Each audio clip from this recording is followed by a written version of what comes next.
Good morning, afternoon, evening, or nighttime, wherever and whenever you may be watching. Thanks for clicking and joining me and one of the cats, which you may be able to see in the window. There's another cat just off camera.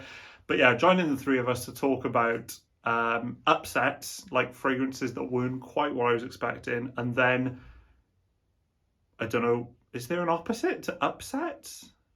Anti-upsets? What's the opposite to upsets? I'll look it up after I do this. Anyway, things that figured out better than I expected. Let's get right into it with the first upset. Upset may be a strong word. As I said, it's just something that it wasn't quite what I expected, and that is Nautica Voyage. And the reason my hopes were so high for this is when I first got into perfume, fragrances, whatever you want to call it, and I started watching YouTube videos, everybody and their mums was saying, you need to get this. This is the best cheapie on the market. I agree that it is cheap. It's, I think, well, like £20 for 100ml. It is cheap. Look at the dent that I've put in that. But the reason for the dent in that is because the performance is, yeah, I would say the performance of Nautica Voyage is the worst performance of any fragrance I've owned, potentially. The smell isn't bad, it's pleasing. It's like a fresh, straight out the shower kind of scent. But I did a video on my channel a couple of years ago now comparing this to Zara's Chrome. And spoiler, Chrome, in my opinion, is just a better option for a similar sort of price. But yeah, high anticipation for this one because everyone was talking about it. They were right, it was cheap, but it's just meh, in my opinion. Zara Chrome is better. That's just my take. Then on the flip side, something that figured out better than I expected, and that is Un Jardin sur la Nil by Hermes. This is, if you've watched this channel for a while, you know that this is genuinely one of my favorite fragrances of all time.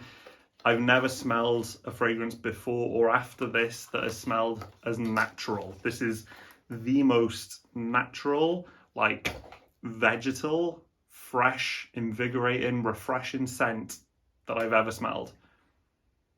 Oh, if you look on Fragrantica, there are loads of notes, so I'm not going to go into it, but it's just loads of like vegetation and fruit and all that sort of natural good stuff.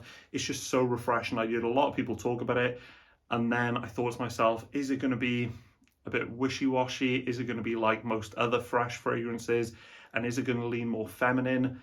And it just worked out so well for me. It's perfectly unisex. It doesn't, even though there are probably floral components, doesn't smell like a floral fragrance.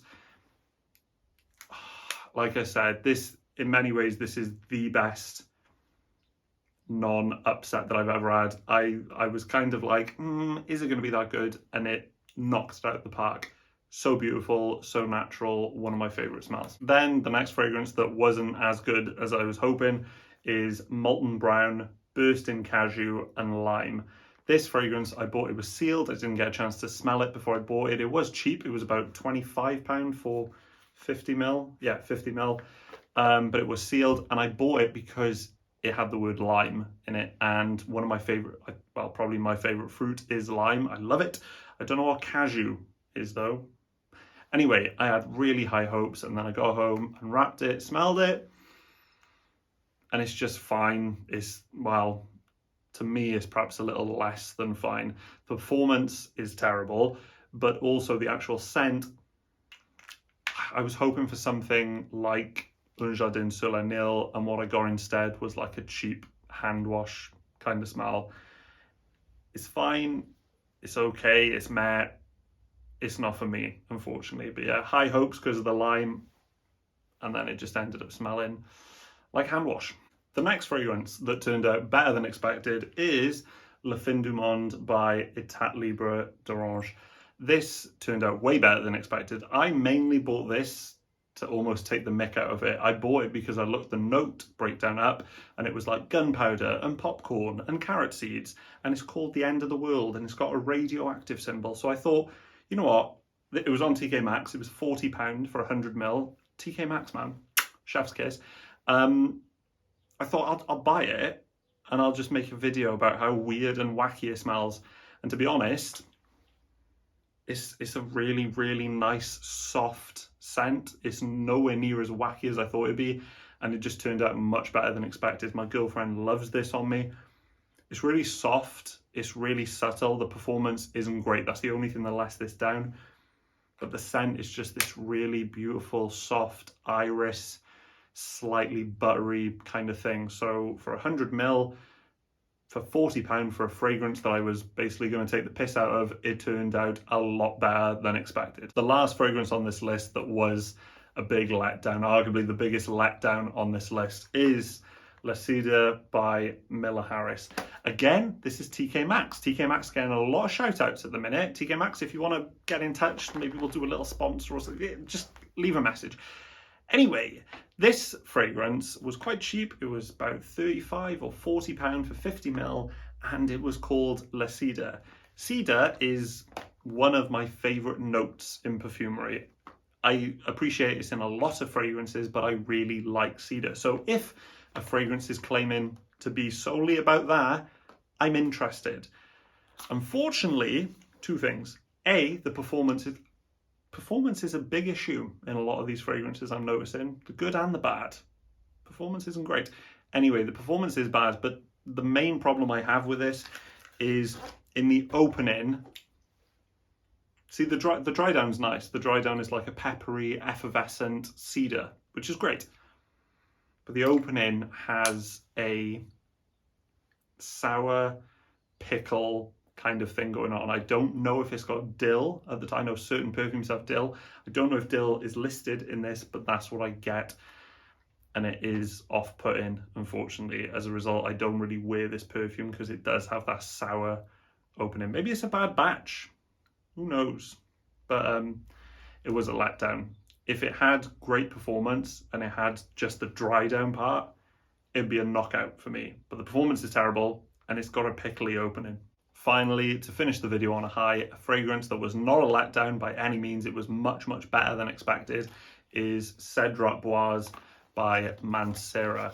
This is a